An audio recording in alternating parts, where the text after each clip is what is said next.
right, good morning, everybody. It's wonderful to have everybody here this morning. And I'm going to lead off the conversation for about 20 minutes of presentation, and then we'll get to the panel and the discussion, and we'll have a great morning here. So fantastic that everybody's joining us. I'm going to share my screen here and begin the presentation and walk through sort of some foundational ideas of this vision for the big collection.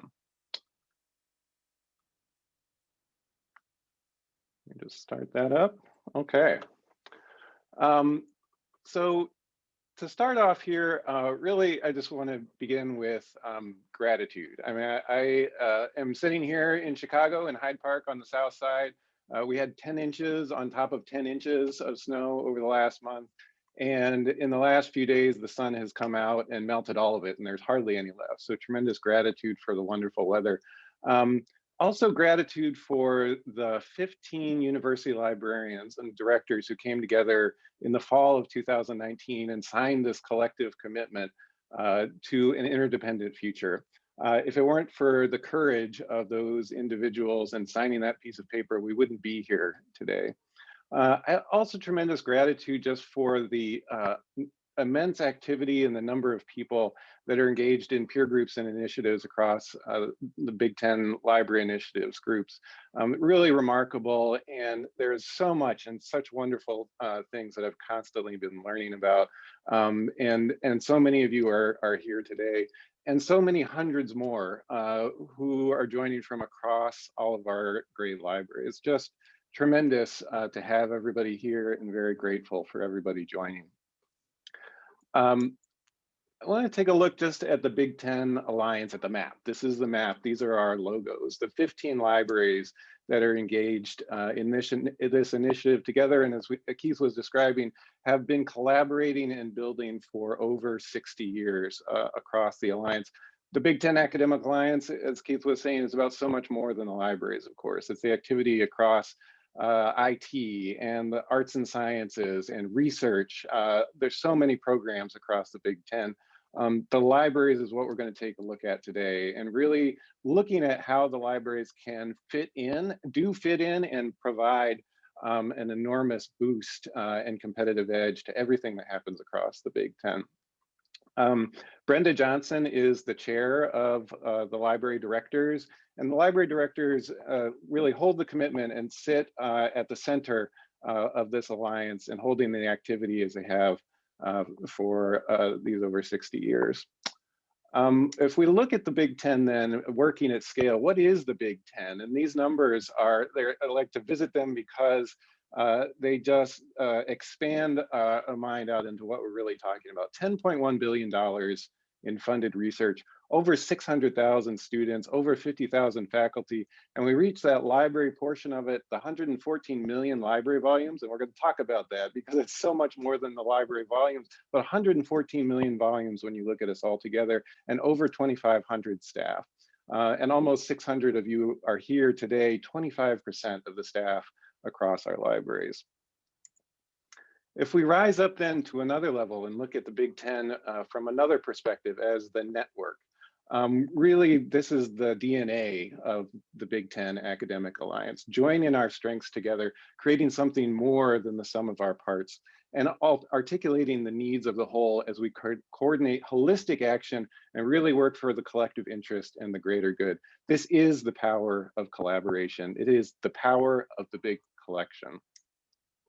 So what is the big collection? Well, this is the library director's commitment to an interdependent future, moving the 15 independent collections of the Big Ten to be one collection, shared and fully networked. And when the directors made this commitment in the fall of 2019, there followed a year of really studying this commitment and what does it mean? What is this that we're looking at? And there were a number of very important statements about this future condition this future that we're envisioning together and working towards. Things like the total pool of resources, the discovery across all the Big Ten collection through a single index, equity of service, right? All users having equal access to both digital and physical materials, the same level of customer service, shared infrastructure, central infrastructure for data analysis. And this went on and on, building out this vision of what this future is that we're collectively committing to. It's important to say a word too about the context, about instability, in fact, because this is a reality of the environment that we sit in and we have to appreciate it and look at it. Cost is one element of instability, it's one element of risk. There are a number of others, right? We've got climate crisis, public health crisis. As we look at infrastructure collapse, social unrest, political upheaval, they're all around us. And here at the center sits risk. We're holding risk. And we have to appreciate what that means. And the question, as we look at all of these together that arises, is what's the risk of inaction? All of these slings and arrows surround us, but what's the risk of inaction? This is the risk to our mission, to our collective mission. And how do we approach that? Well, what the big collection says, this vision, is that collective action is what makes us resilient to an uncertain future, building this together. When we look at collective action, we have to appreciate a very important aspect of it, though, which is that institutional culture and character is chief importance. So it doesn't mean that we expect each other to behave the same. It rather means we appreciate our respective strengths. What are we each bringing to the table? What can we each be counted on for? And what can we count on each other for? So let's take a look for a second at what the Big Ten libraries have built together over these decades. What exists today? Well, there's a number of elements to it. There are our peer groups, first of all. We have some 24 peer groups, almost 400 people active across our peer groups in things like preservation, public services, special collections, cataloging, collection development. The diversity, equity, and inclusion peer group is our newest peer group. That one is just forming. We also have our initiatives. These tend to be the larger, kind of more formal programs. They endure over a number of years. They have funding behind them, targets and goals, transformative agreements, things like our accessibility initiative, incredibly successful. And just this January has expanded to include several more consortia, as well as the Big Ten and ASERL. The Cadre Data Platform, which is homed at Indiana, the GeoPortal Initiative out of Minnesota, the Shared Print Repository, which has been a shared program for print for over 10 years. Almost 10 years, excuse me. And then we also have our programs. These are kind of steady pieces of infrastructure that endure and sit underneath that we all share and build off. Things like our UBarrow ILL program, large scale acquisitions, our shared licensing program. We do over $55 million a year together in shared licensing and purchasing of content. The cooperative cataloging program, which has existed for a number of years and is about sharing expertise in rare languages and sharing the cataloging of materials. There's a sort of a wonderful map of the language expertise across our libraries and the cataloging expertise that resides among them. So the question is, when we look at the big collection, is it creating just another initiative to stand alongside all of these other ones? Are we creating something new that we have to carry along with all these other ones? And the picture is much more that the big collection becomes the center of gravity. It's the lead idea to organize our activity and our resources across the Big Ten Academic Alliance library initiatives. So let's look at this just for a moment then, the big collection. What are we talking about? So we could start with the circulating collection of books. It's a very logical place to start, the circulating collection. That looks at over 114 million volumes. We could work with that number, it's more or less, but somewhere in that territory, over 22% of all printed content in North America. And this is based on a report that was done in partnership with OCLC. The lead author was Lorcan Dempsey, and really sat into an analysis of what sits within that collection of items. And what that report found was that more than half of those items are held by only a single BTAA library, an incredible level of uniqueness. There's very little, only 6% that's duplicated in 10 or more BTAA libraries. So in this incredible way, the big collection already exists, but that's just the physical books. Everybody has known for a long time, the pandemic rapidly accelerated the consciousness of this and the urgency to action, that it's about much more than the books. So what is the scope of the big collection and what are its dimensions? This is kind of a sketch that I did at one point, just trying to get my mind around the scope and trying to envision it as continents, right? What are these different continents that make up this collection? There's the purchase collection, the license collection, physical and electronic, and all of these, the digitized collection, all of these things that we are digitizing and creating from each of our libraries, the public collection, our university presses, and it's the scholarship that gets produced by them, the data sets, geospatial data, government, commercial, and so forth, and this huge continent of open access. And we have wonderful discussions about whether that's even a continent by itself and what it should even be called and whether it's just part of the others. And this whole picture starts to light up. Something like the globe at night, when you see all the rich activity that happens across these, and you could layer in the pictures of the wind and the currents and so forth, and this all comes to life. So if we're going to say, well, how do we really approach this? And the scope is enormous. To touch back really to our first principles is essential. So what are libraries? What are those first principles?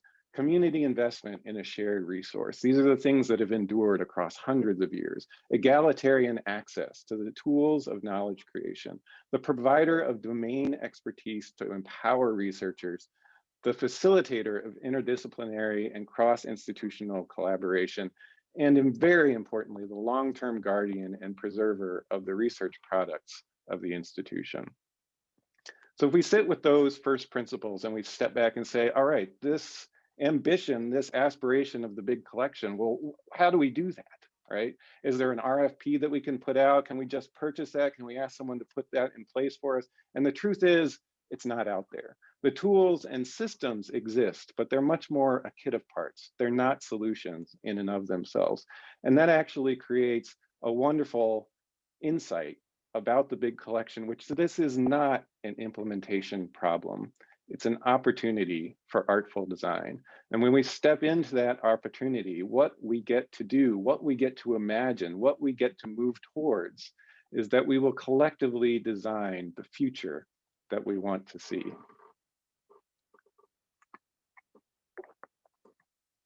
How are we going to do that?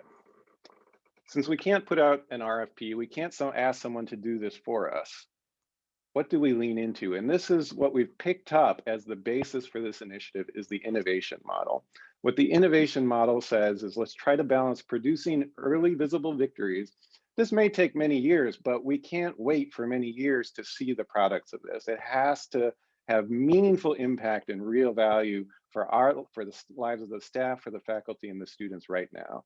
So let's balance early visible victories with building long-term capacities and balancing that investment and risk. And the innovation model begins to move in spirals then. It starts with a little bit of risk and an innovation. Let's experiment. Let's try a small focused investment and then consolidate the gains from that. Keep what works. It's a learning model. Let's turn that into our practices and habits and toss away what doesn't. We don't need it. We get learning and insight from it, but we don't need it. And then we can stretch a little further, risk and innovate, consolidate the gains, risk and innovate, and move in the spiral pattern. And what we do is as we begin to reach further, we also deepen capacities. And then we reach a little further and deepen capacities. So where do we start, right? What are we trying to do anyway? Well, this is where we lean into the concept of the knowledge commons. So we're almost stepping even farther back and taking the big picture. The idea of knowledge as a commons was explored, especially by Elinor Ostrom, who's the only woman to be awarded the Nobel Prize in economics. And in fact, Ostrom wrote an entire volume on knowledge as a commons. And Kathleen Fitzpatrick, who's going to be talking to us in April, on April 19th, picked up Ostrom's ideas and said, let's apply this to the university. What does this look like when we apply it to the future of the university and what we can do together? And so here are a few elements of that, of the knowledge commons in the future of the university. First, institutions, projects, and organizations working together, creating knowledge infrastructures on behalf of the public interest. We add into that open access, open science, open access to public knowledge for the public interest.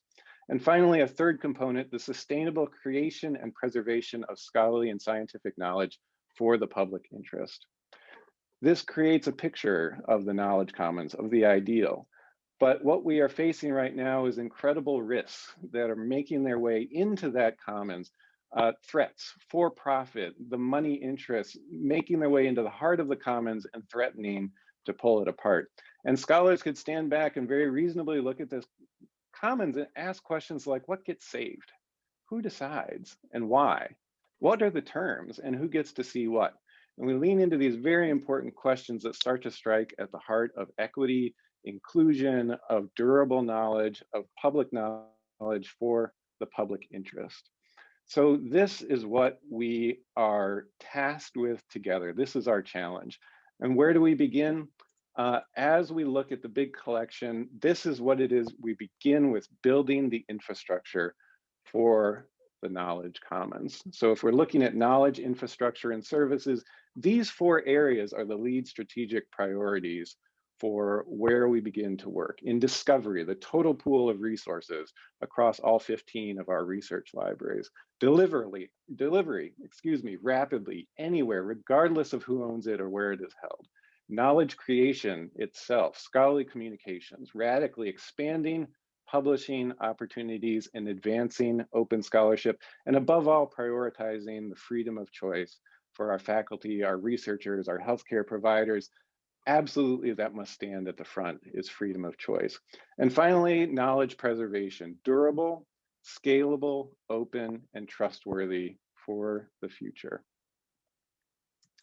So I want to conclude with a couple of thoughts. My father, who's retired now, was an astrophysicist at the University of Chicago. In fact, my first library card when I was 12 years old was Regenstein at this great research library. And Dad's project for decades, he was the director of the Sloan Digital Sky Survey, a project to map the universe. And he would also always say to us, I have three brothers, he would say to us, no small plans, boys, no small plans.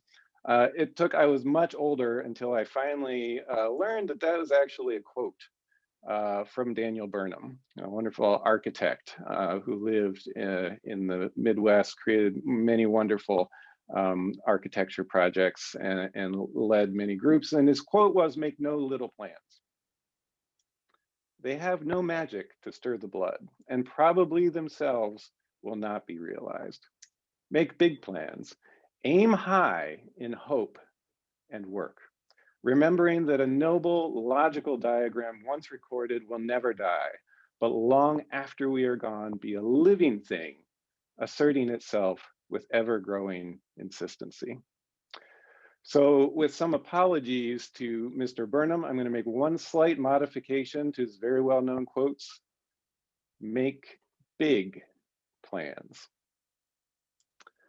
And finally, to conclude, a thought from Maya Angelou. And I have to credit Dean Adrian Lim at the University of Maryland, College Park. I've known Adrian for many, many years. It was only a few weeks ago that I noticed the signature line in her email, and it was this quote from Maya Angelou. And I thought this is just, it is the way to conclude these thoughts and to bring it up. What she said is, librarians, like writers, have a serious charge to transform this country into something more than it is today, to serve people, not technology. The goal is to be able in dying to say, all my conscious life and energy, all my arts and crafts have been dedicated to the most noble cause in the world, the education and the liberation of the human spirit and mind, beginning with my own. And this is where we rest. The big collection is what we must do. It is the collective action that we are called to. We cannot rest here. It stands almost with the force of a moral imperative. We must move forward and meet the future. We will create it together. Thank you very much. And we're going to move to our panel conversation now. I'm going to unshare my screen.